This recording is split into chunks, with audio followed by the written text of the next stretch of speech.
Welcome to the Relationship Help Show, your time with Dr. Rhoberta Shaler, the Relationship Help Doctor. Through the magic of the internet, Dr. Shaler provides urgent and ongoing care for relationships in crisis to people throughout the world, and she's here for you now. Whether you are experiencing a momentary blow-up or the crazy making of life with a partner, ex, child, or parent who is relentlessly difficult, you'll get your questions answered and enjoy her expert guests. Settle in with Dr. Rhoberta Shaler now. Leave the drama behind and find peace of mind on today's Relationship Help Show. Here's Dr. Shaler. Hello.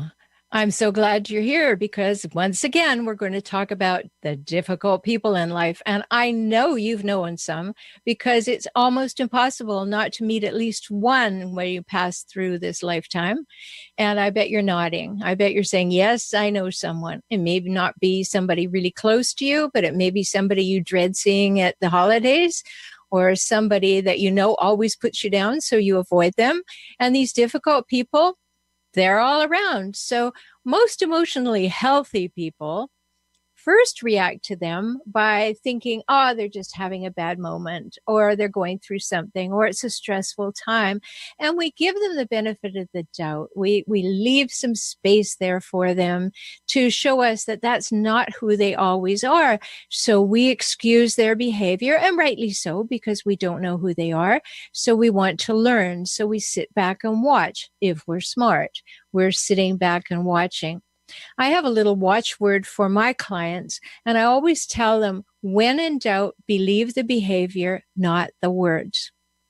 When in doubt, believe the behavior, not the words. When the behavior and the words don't match, believe the behavior. And if you happen to be with a relentlessly difficult person, and you know I call them hijackals, if you happen to be with one, you have probably made excuses for them, right? I know I'm right, because people do that all the time. And you think that, oh, they'll get a little better, or they'll be a little different. I really want to encourage you to look at that behavior, not the words. Look at the behavior right away and say, I'm going to believe the behavior. I'm going to believe the behavior. Oh, I don't want to. No, I really don't want to, because this person is attracted to me and I'm attracted to them. And I want something to work out. I want a companion in my life. I want everything that is possible that I've read about in every magazine. And so I don't want to mess with it. I'll just make some more excuses. And the more excuses that you make, the more exceptions that you make to what's all right with you, the more they take advantage of you. Now, remember my definition of a hijackal, and I trademarked that term because I don't think it's necessary for any layperson to be using clinical terms to describe somebody. Why do I feel that way? Because if you go online and you decide that the person you're with, this relentlessly difficult person, is a narcissist or a borderline or a sociopath or a narcopath or any one of those things, then you start talking about them as though they're a them, and no longer are you part of the relationship. And then it's all their fault, and they're always like that, and ain't it awful, and she is doing me wrong. That doesn't help you. So I wanted to make it simple. Here's a non-clinical term that means people who behave in certain patterns. Hijackals. These are the people who hijack relationships for their own purposes. Got that? For their own purposes, while relentlessly scavenging them for power, status, and control. So one of the things that hijackals do is they will seduce you into the incredulity trap. That's my name for it. And that's what helps you to excuse their behavior. So what is the incredulity trap? The hijackal says something or does something, and internally you go, what? Who says that? Who does that? Who even thinks that? You're incredulous, right? And yet you smile and you go on as though it was the most normal thing in the world that they said or did. because your incredulity caused you to recognize for a moment how outrageous the behavior was, but your desire to normalize the behavior kicked in, and all of a sudden you are not behaving from that incredulity. And that's where the trap is, because you keep tolerating the behavior and giving the person the benefit of the doubt. And then, I hope, you don't. That you wake up and smell the herbal tea. This keeps happening, and I don't like it. And it's always my fault. Something is wrong here. Now, unfortunately, people who are attracted to and attracted by hijackals don't ask the question. They don't say something's wrong here. Their first question is, what's wrong with me? That's a big problem, because that's how the hijackal has taught you to think, that there's something wrong with you. The hijackal wouldn't be so angry, wouldn't be so upset, wouldn't be so having to go out and leave you behind, wouldn't need to take control of the finances if it wasn't your fault. Do you see the pattern? That's what we're going to talk about today. Patterns that hijackals have, and they have them. And over the weeks of the show, we will talk about the patterns in minute details so that you see what's going on, because I know it's really hard to wake up and smell that herbal tea. So instead of saying something's wrong here, people who are with hijackals don't want it to be true, so they say something's wrong with me. And the hijackal is very happy to reinforce that point of view. And so sometimes it takes years, and you feel worse and worse. Why? Because you're not good enough. If only you were better. If only you were more compassionate, you were kinder, you were more patient, you were more loving, you didn't ask for anything, if you were less demanding, less confrontative, you didn't bring conflict. Why do you think that? Because the hijackal has been telling you that for years. It's your fault. I do what I do in the world, working with the partners, the exes, the adult children, co-workers of these relentlessly difficult people, because I want you to recognize it is verbal and emotional abuse. And we need to stop it. We need to stop it right away. And I know that sounds simple, and it isn't. But this is why I get up in the morning. This is why I do what I do. I want to help you see the patterns and begin to call it what it is. It is verbal abuse. It is emotional abuse. It may extend to being mentally abusing, physically abusing, sexually abusing. It is abuse, folks. Nothing less. And you need to take a few steps back and say, is it possible it's not me? And yes, it's very possible it's not you. Because that's what the hijackal wants you to think, that it's all your fault. So I'm here today and every week to help you see the patterns, to have a grip on those patterns, especially in those moments when you're just in the thick of it, you're feeling absolutely terrible, and you go into one of your patterns, which is saying, it's my fault. It wouldn't be like this if I were a better person. That's not true. I want you to become kind to yourself. It's not true. That's not the way it works. I bet there are many people in your life who don't tell you what the hijackal tells you. Many people who think you're wonderful, that you deserve love, that they demonstrate love to you, they give you support, they do all kinds of things the hijackal doesn't do, right? So what makes you believe that one person? Why have you given so much power to the opinion of that one person? That's a question for you. It's not an indictment. It's like, why have I given this person so much power in my life? And it happens insidiously, bit by bit, day by day, remark by remark. And slowly you get worn down. I know that. I've been with a hijackal. I was raised by a hijackal. I divorced a hijackal. I know about this. It's not just my profession. I live this. This is why I want to help you understand this. Because when we're talking about these patterns, then you can start to see that they are predictable. And if they're predictable, then I can be ready for them when they happen. And that's why I have the programs that I have to help you be ready to see the patterns, to anticipate the patterns, and to have a new response to those patterns. Make sense? I hope so.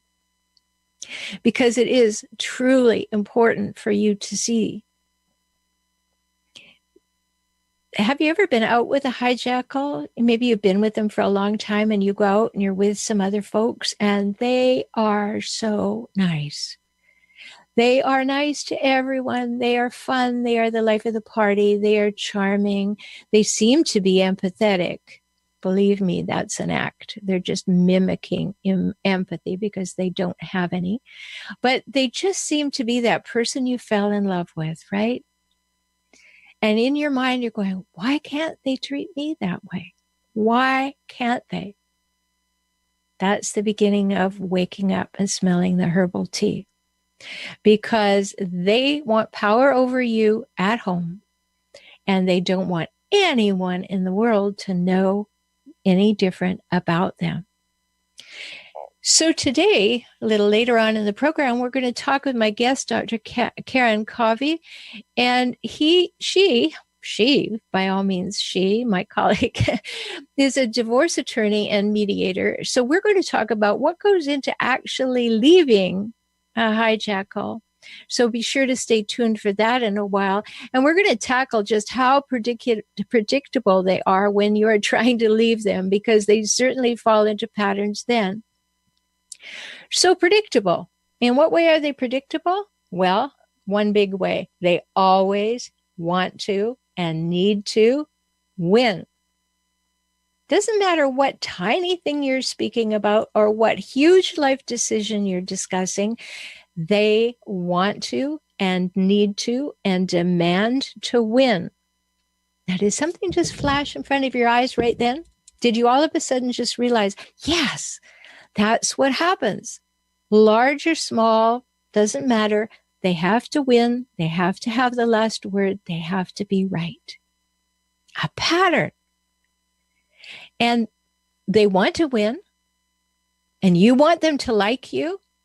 So you learn to compromise, which is not a bad thing to do sometimes. They count on that. Then you find yourself compromising so much that you want to give up. Does that pattern sound familiar? Maybe you've already given up, but I'm here to say, no, stand up again. I want you to have the skills and the insights, the practical tools and strategies, and the support to know when you are in a hijackal relationship, what you can do while you're in it and what you must do while you're in it. And then if you decide to leave, how to do that in the best possible way.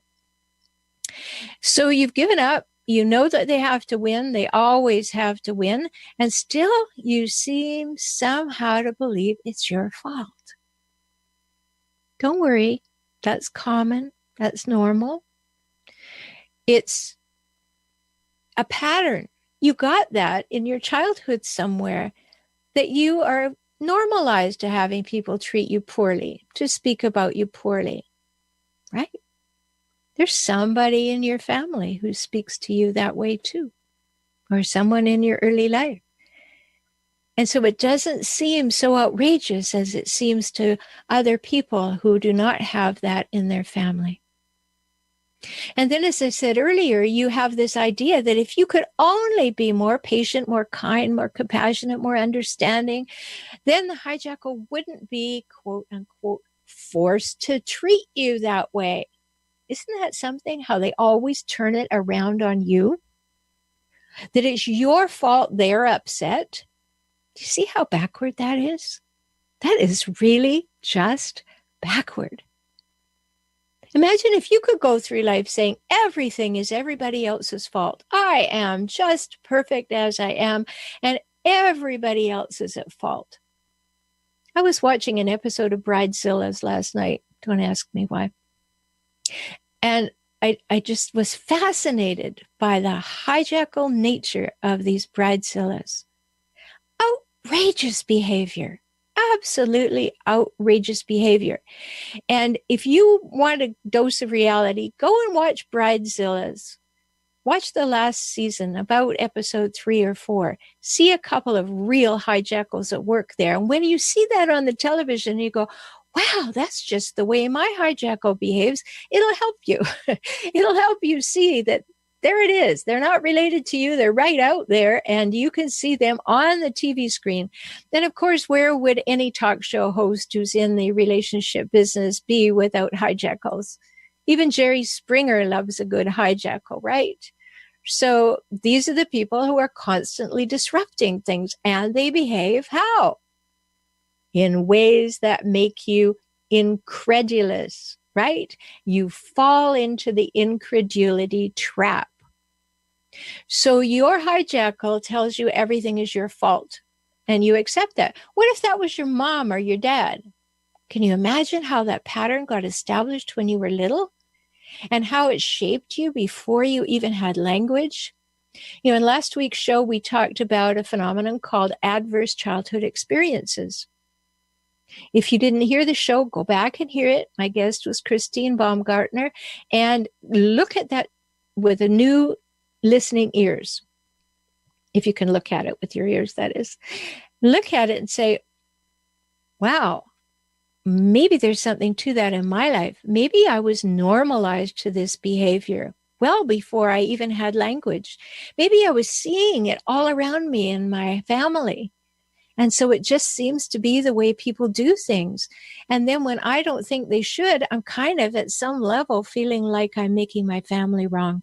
And I'm uncomfortable with that, so I make myself wrong. Happens, right? It happens a lot. So if you came from one of those kind of families, you're quite ready to be put down, and you'll do it for them. You will make yourself small. I want to help you get big again. And even if you've never felt really big, I want to help you do that, because you deserve to have a full, rich life in which you are loved, and which you are cherished, and in which you have the absolute right to express what you think, what you feel, what you need, and what you want. Sound good? Great. So, patterns. Everything is your fault. Therefore, you are always to blame. That's a pattern.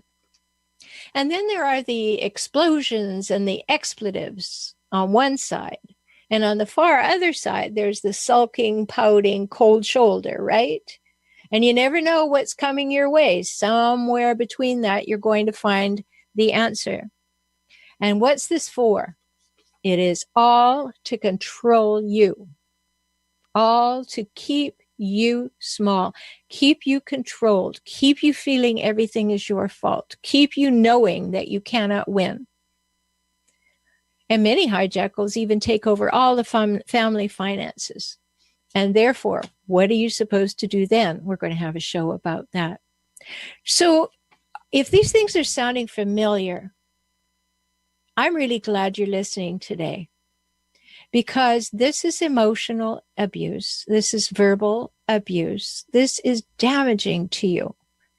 And I know it's difficult. I know it's really difficult to say, I need a change. Even more difficult to say, I deserve a change. And I am going to find a way to make that change. And it will be by baby steps. You know, when I wrote this red book behind me, Kaizen for Couples, Kaizen is a Japanese system which is small, positive, incremental steps. And we need to make small, positive, incremental steps when we find out finally that, wow, I am dealing with a hijackal.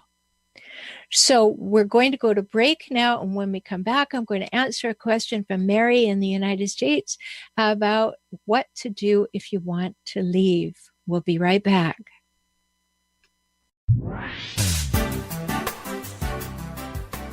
Hello, this is Dr. Rhoberta Shaler.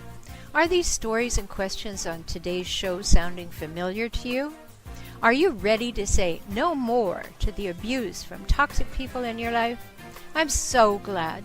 You matter and you deserve to have real love, true love in your life. Love from yourself and love from others. Not that demeaning, discounting, and dismissive masquerade that a hijackal pretends is love. I can help you regain yourself, your self-esteem, your self-confidence after a life with a hijackal, whether it was your partner, an ex, a parent, or a child. Let's work together now. For individual sessions or small group coaching, visit forrelationshiphelp.com/join. Talk soon.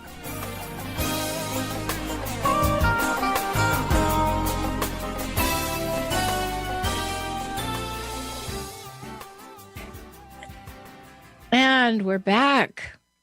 And this is the section of the show when we often have a question. And you could submit your question to me if you'd like me to answer it on air. And you do that by going to forrelationshiphelp.com/submit. And you can put your question there.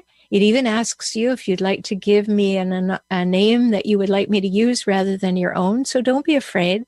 You won't be outed on our radio show, on our television show, on any show. But we surely like you to submit those so that I can answer them for you. So today is from Mary in the United States. And she wrote this: I want to leave. I cannot stand being put down all the time, even in front of my kids. I have no money. Sound familiar? He has control of everything. How do I even start to think about leaving? I'm exhausted right down to the bottom of my feet. What should I do first? Well, Mary, I know what that feels like, and I'm so glad that you're reaching out, because that is the first most important step.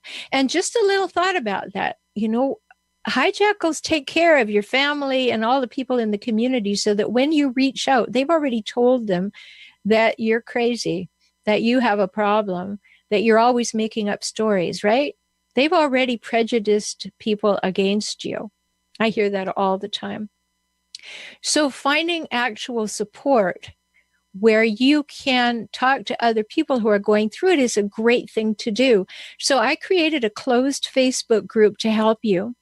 Now, a closed Facebook group means that people can see who's in the group. Any person can see who is in the group, but only members can see the posts. The posts will appear in your timeline. You don't have to worry. Nobody but you and other members of the group can see it. So the name of that closed group on Facebook is Optimize Life. Optimize Life. And you can go to facebook.com/groups/hijackals. And you spell hijackals just like it sounds, hijackals.com. So Mary, what shall you do first? Well, a hijackal is a very accomplished practitioner of wearing you down and wearing you out, right? Oh, yeah, I remember. And they're so good at it. And they're so consistent. And they're constantly at it until they want something from you. And then all of a sudden they become all sweetness and light. And then you think, oh, there's a break. There's a break. This person has seen the light. They're turning the corner. It's so wonderful. And so you give them what they want. And then slowly, and sometimes not so slowly, everything goes back to normal and sometimes even worse. So they wear you down. They wear you out. They want you to be as powerless as possible. They randomly reinforce that. So you never know if you're going to get nice or not so nice, so that you can't count on it all times. And they want you to keep as powerless as possible. So start by seeing something that I mentioned earlier today. It's not your fault. Got that? I'm not saying you're blameless. I'm not saying you haven't screamed and said expletives, or you have not exploded, or any of those things. You probably have. But what you are being blamed for, all of the behaviors of the hijackal, are not your fault. Those are behaviors the hijackal is choosing to have power over you. So start this journey internally. Don't go rushing off and saying, oh, I'm going to change my whole life. I'm out of here, and find yourself penniless on a street corner with 6 kids. Start within. Start thinking about, what do I need to think about? What do I need to change within that will make a difference? And knowing that he's been telling you, Mary, he's been telling you that everything is your fault. And it's very, very unlikely that that's the case. So you've got to start by getting yourself sorted within yourself. I always tell people who come to me, the first work is within yourself. Yes, I can give you skills and strategies to try to see whether the hijackal can be stayed with or change a little bit, or maybe give up a little power. There are lots of things to try. And I always advise doing that first, especially if there are children. But don't listen to the people who say, you made your bed, you lie in it. You go to somebody you can trust. If there is a family member or a close friend that you can trust who is on your side in a healthy way, not against the hijackal, but on your side in a healthy way, then maybe you will talk to them, or you'll come into the Facebook group, or you'll call me and we'll talk. And we'll get some baseline to find out what's going on. And don't believe these folks who say, well, you made that decision. You chose him. You chose to stay there. You chose to have kids with you. You gave up the power. See how they're adding to it? See how they're reinforcing it? These are the people you've been maybe related to or hanging out with, who are reinforcing that negative, normalized behavior that shouldn't be there at all. So get some help to come upright and to say, I deserve to be treated well. I deserve to be treated with respect at a minimum. And I certainly don't deserve to be abused verbally, physically, socially, mentally, emotionally, spiritually. Nobody deserves to be abused. So it doesn't matter if you've gone along with it, Mary, for years and years. Now is what matters. So take those steps I spoke about earlier. Take those steps back and say, wow, if I saw someone behaving the way I'm behaving when I respond to the hijackal, what would I tell them? What would I help them see? And help yourself see that. Then you begin to recognize the patterns, because when you're this close to the problem, you can't recognize the pattern. But when you get way out here, you can say, oh, it's a hand, and that's the palm, and I see the marks in it. But when I'm up here, it's just something oppressing, pushing on my nose. So we've got to get some perspective, and that's the first thing. And then get where you can get good information. The hijackal wants you to believe that you are alone in this, that nobody wants to bother with you. Nobody would disagree with the hijackal, in this case, your husband. So we need to know that that is important. And I see that our guest is joining us. We'll be with her in just one moment, but let me finish answering this question for you. So you're going to take steps back and you're going to see the patterns. Don't be here with it. Be here with it. See the pattern. That's a big first step. And then start to think. You're looking at the pattern and you're saying, this is okay with me. This is not okay with me. And make a list. Okay, so you've got some very concrete things to do. Now I'm giving you the very, very first things to do here because I don't want to overwhelm you. So the first thing is to get your nose out of it, step back, see the pattern, and then start to say, what about this is okay with me? What have I been behaving as though it's okay with me? And what's really not okay? And in the episode that I did with Dr. Karen Finn, we talked about boundaries. Go back and listen to that one. And then if you're thinking, Mary, as you are about leaving, You really are on the right show today, because today my guest is Dr. Karen Covey. She is a divorce attorney, an advisor, a mediator, and a coach who's committed to helping couples resolve their disputes as amicably as possible. Woohoo! She is the author of When Happily Ever After Ends: How to Survive Your Divorce Emotionally, Financially, and Legally. Karen is also a collaborative divorce attorney and arbitrator and a former adjunct law professor. So we've got the big guns here today. Hi, Karen. I'm so glad you're here with us. Hi, I'm glad to join you. Thank you for having me. Great. So Karen is a popular speaker. She's been featured in many, many programs, and you can certainly go and learn all about this. She's well published. Go to KarenCovey.com, KarenCovy.com. So welcome to the program. Thank you. Today we're talking about leaving. Yeah. So if you are with a person who is a hijackal, a relentlessly difficult and often disturbing person, and we were talking about how those patterns run. And I don't know if you caught the show before now, but you'll know that that's what we were discussing. And I promised people that we were going to talk about what happens when these patterns exist. And then you finally decide that I don't want to be here anymore. I'm going to take some steps. So tell us a little bit to familiarize us with what you're up to in the world and why. Well, like I said, or like you said to the audience, I am on a mission to help people divorce in a better way. And better, of course, is relative. In my experience, and I've done this for more years than I care to admit, how people get through their divorce, there's a piece that depends on them, and there's a piece that depends on the other person. But if you can control yourself and the things that you can control, you can usually get divorced in a better way. And that means a couple of things. It means you educate yourself.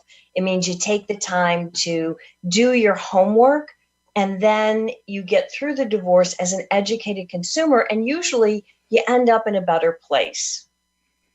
Wow. So what caused you to choose this line of work?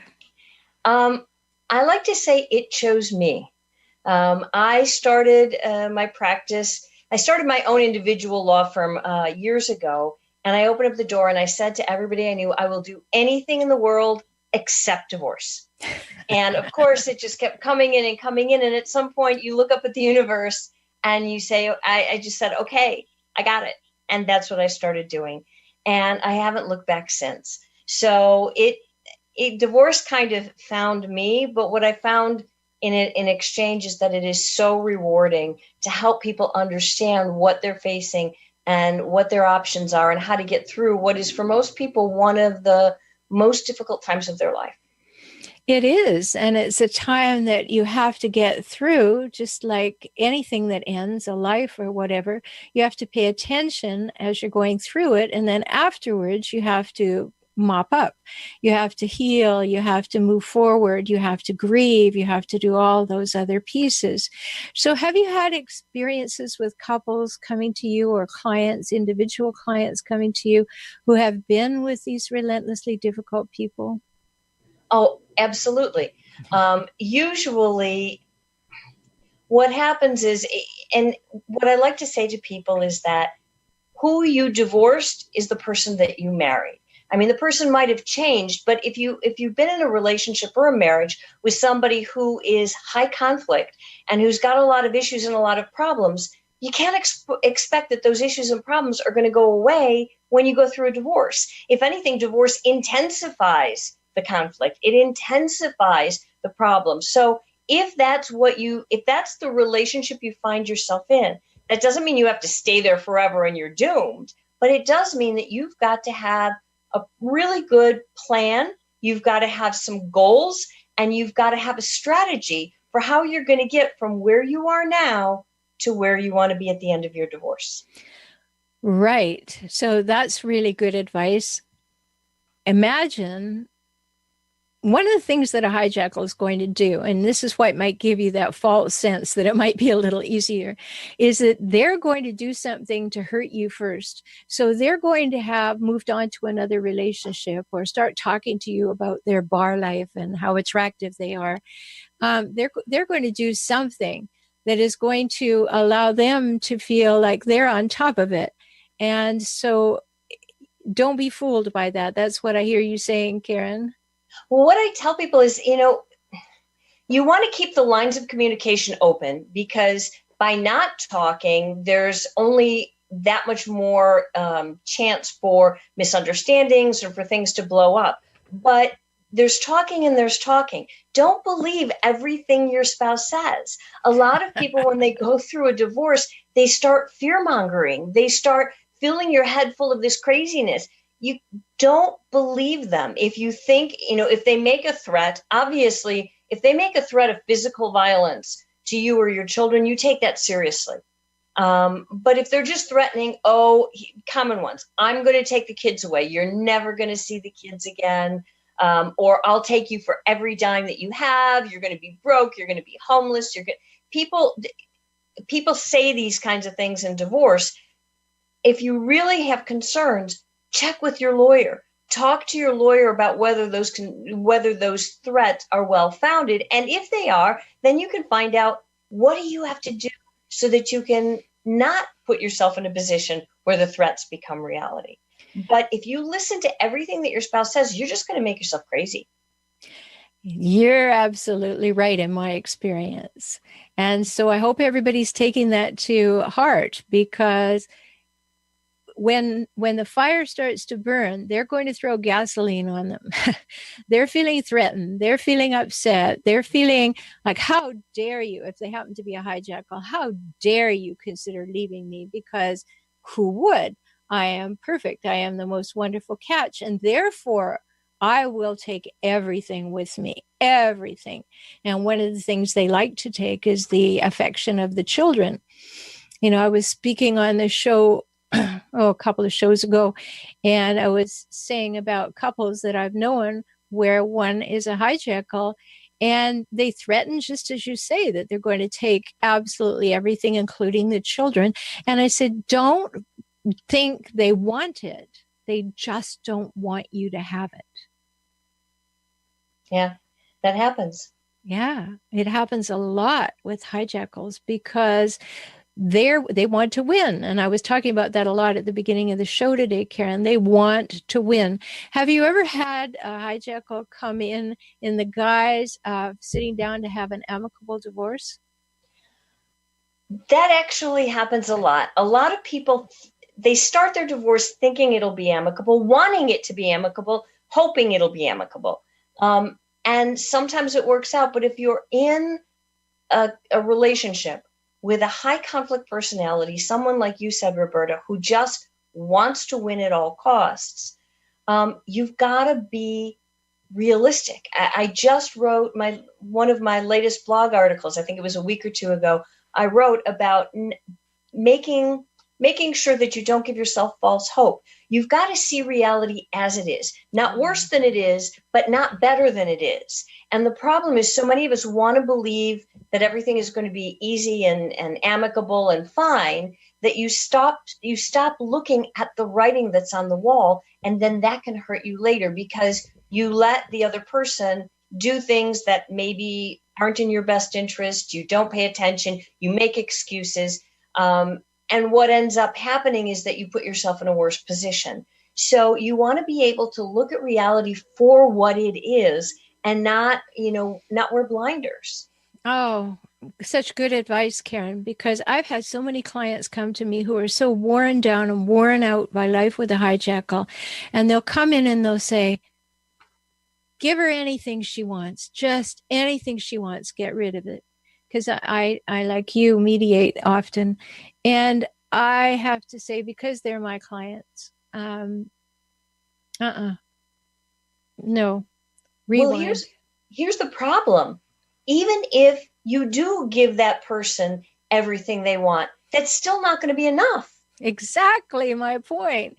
Yeah, you can lie down and play dead and give them every last cent you have, every possession, everything, and they'll come back wanting more and they won't leave you alone. So you've got to stand up, become upright, get your legs under you, and know that you have to take a stand somewhere and you need to know what that is. So how do you help your clients know that? Know what? Know when they take a stand or what to do? Well, both actually. Like when somebody comes in and you can see that there is this slowly going sideways where the person really is not as amicable as they appear to be. What do you do then? Obviously, it depends on the situation. But in general, if I see people hire me as an attorney because I am independent and I can see things that they can't because I'm not in the relationship, right? It's not their fault they can't see it. They're too close to it. So if I see things going south, I'll say, okay, now is a time you might want to think about pulling back or doing this or trying a different approach. Or the other thing I'll do is I'll say, set them up. Set the person. If you think they're going to be amicable, if they are going to be amicable, they will respond in this situation by doing X, by talking to you or listening to you or responding to your needs or whatever. So just know that try asking them this question or do these things. And if they don't respond like a reasonable person, now you might want to start thinking differently about what you're dealing with, right? Absolutely. And if, on the other hand, if they do act reasonably, then you can keep going along the path that you're doing. Maybe you're not dealing with, as high a conflict person as you thought, but you have to figure that out. Right. So what you're suggesting is you try something, you calibrate, how's this going? Is this reasonable? Is this okay? And then you move on to the next thing. So my guest today is Dr. Karen Covey, and she is a divorce attorney and a mediator and an advisor who can help you not be destroyed by divorce. And we'll be right back to ask her a few more questions.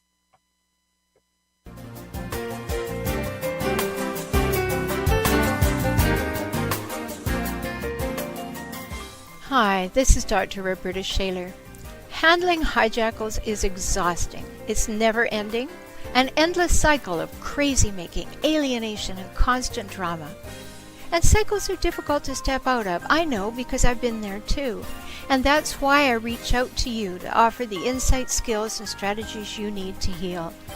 My small group programs, Handling Hijackals and Hijackal Recovery and Rediscovery, will shortcut your journey to healing, to save your sanity, and to stopping the crazy making. Visit forrelationshiphelp.com/join now, and let's talk soon.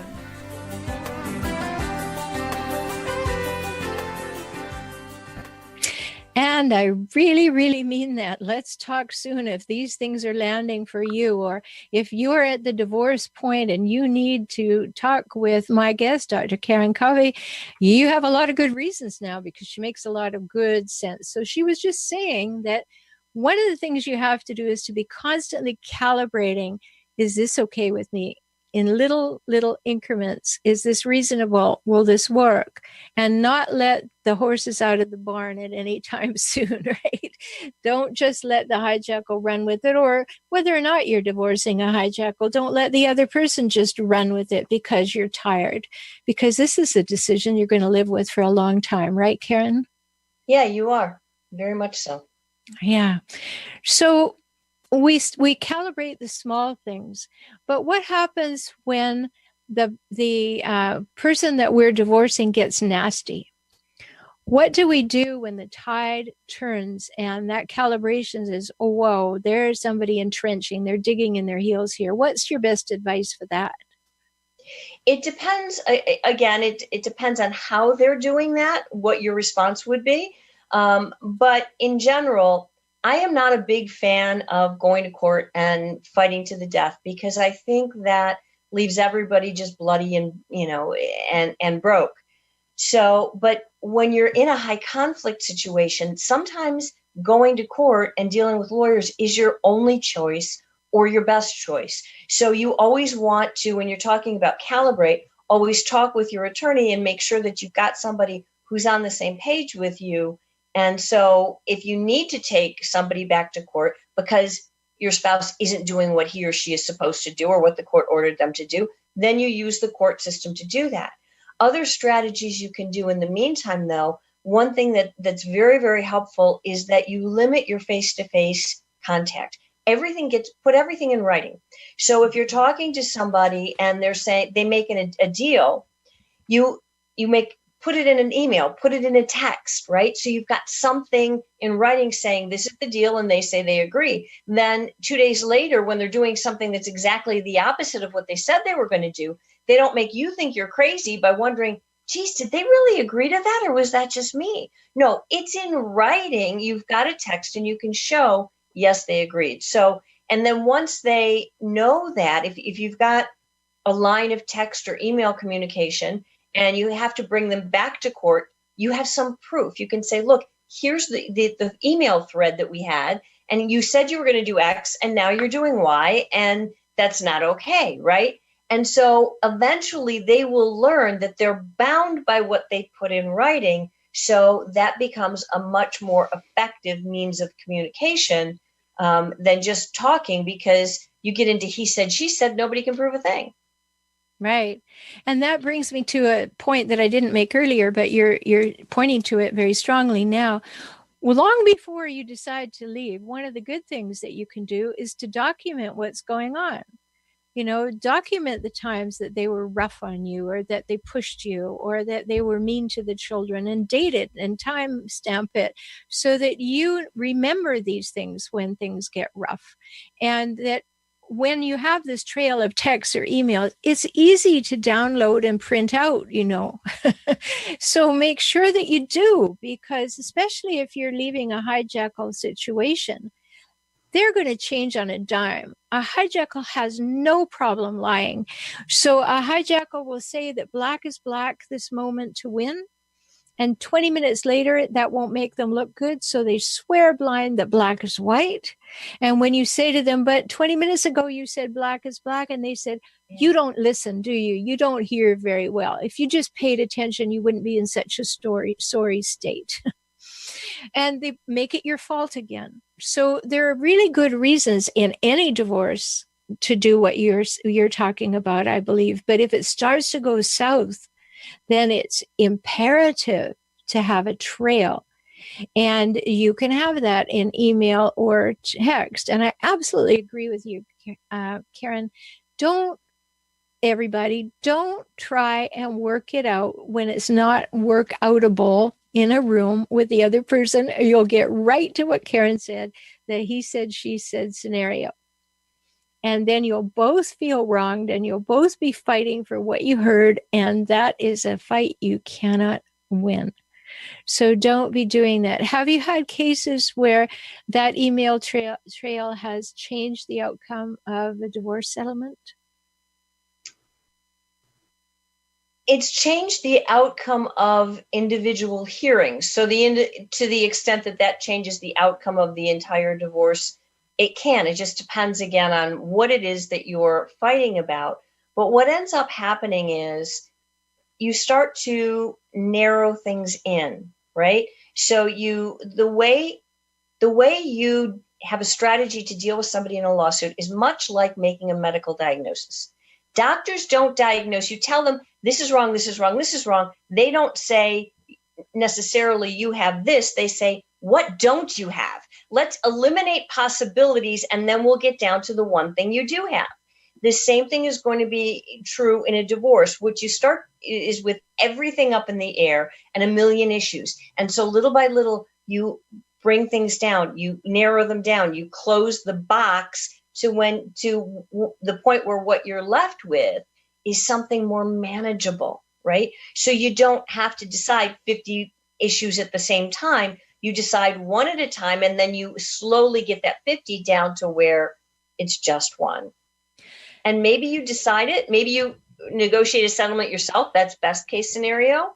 Or maybe you're stuck with having to go to trial and have a judge decide. But if that's the situation you find yourself in, you want to make sure that the judge, as best you can, understands what he or she is dealing with. And that's not always so apparent, because some people present really well in court, even though when they're not in court, they're a very different person. Exactly. And caveat, if you're dealing with a hijackal going to court, their job is to manipulate, seduce, and exploit the system to their own advantage. So they will be that very person that you just mentioned that just presents in course as though they are the salt of the earth, the person who is the arbiter of mental health. They will prove that they are the best parent, even though they don't spend 15 minutes a week with the children. They will do everything that they can in order to discredit you while increasing their own credibility. And so expect that. One of the big things that I find with my clients, and I want to hear your experience, Karen, is that they don't expect that. They expect it's going to be fair. They expect that this is the justice system, not the legal system. You know, I have a very good friend who coined a saying that she gave me permission to steal from her, which is that fair is the 4-letter F word of divorce. Yes. There is no such thing as fair, because fair is relative. What is fair to you might be very different from what is fair to me or to the judge or to the lawyer or to your spouse, right? So there's no such thing as fair. And if you focus on that, you are going to make yourself crazy. You're going to make yourself into a victim because you're always going to feel wronged. And there's no life in that, okay? It's hard to move forward from that place of victimhood. So the best thing that you can do is forget about what's fair or not fair. Decide what's important to you. That's a different question. What are the 1, 2, maybe 3 things that are the most important to you? Focus on trying to get that and let go of the rest. Yeah. That's great advice. I hope you're really taking that in, because we honestly believe that our idea of fair is another person's idea of fair. And so when we put forth our positions, we think our position is fair, but the interest of the other person isn't even in the same ballpark about what fair is. So we've got that to mediate right then and there. And the court is not about mediating. The court is about deciding. They don't say, well, what would you like? And what would you like? And why would you like it? That's what attorneys are there for, to get into that. How about that, Karen? You were about to say something. Absolutely. The court, the only reason, the judge's only job, and I got this from a friend of mine who was a judge, her only job was to make a decision when people couldn't decide for themselves. That's it. And the other thing you need to know about the legal system is that it's not fair, right? It doesn't work the way you think it works. There are rules. You are never going to be able to tell your story the way you want to. There are time limits. There are rules about what you can say and how you can say it and what you can present. And so the information that you're going to be allowed to present to the judge is going to be very different than the story that as you would like to show it and tell it. And so the judge is going to be making decisions based on limited information. So it's pretty, it happens often that a judge, they're doing the best that they can, but they might have a very different idea of what the outcome should be than you, just because they're dealing with the information they've got, and it's different. Wow. So we've got a lot to talk about. Today's guest is Dr. Karen Covey, and you can tell we're going to have another conversation because there's so much to say. For today, though, thank you so much for sharing your wisdom with us, Karen. And for all of you, if this is making sense, if all of a sudden there's this moment starting, this kind of a dawning, the light's turning on, and you're saying, wow, I didn't realize that I could step back and see this pattern. And in seeing this pattern, there are other people who are going through it. So remember, join my Facebook group, the closed Facebook group at Optimize Life. And you can go to facebook.com/groups/hijackals and do that. You can submit a question that my guest or I will answer. Go to forrelationshiphelp.com/submit. If you know someone who it would make a tremendous guest and could answer questions, please have them go to forrelationshiphelp.com/guest. and I'll have a chat with them and see what they can bring to help us all understand this a whole lot better. So today we have been talking yet again about life with those relentlessly difficult people I call hijackals. And I thank you so much for tuning in. Why do I thank you? Because it means you are vastly interested in having the best life and relationship you can. And I applaud that so much. Next week, my guest will be Lori Peters, and we'll be talking about happiness in relationships. And I look forward to having you with us then. In the meantime, take good care and limit the drama so that you can have peace of mind. Bye-bye. There you have it. If you want more, you can work with Dr. Shaler directly. She's eager to help you resolve your relationship issues. Have a question? Call in early to next week's show to talk with Dr. Shaler on air. Get her expert insights and advice by subscribing to her blog, newsletter, and YouTube channel. We're here for you. Don't be a stranger. Join us again next week. And in the meantime, visit forrelationshiphelp.com.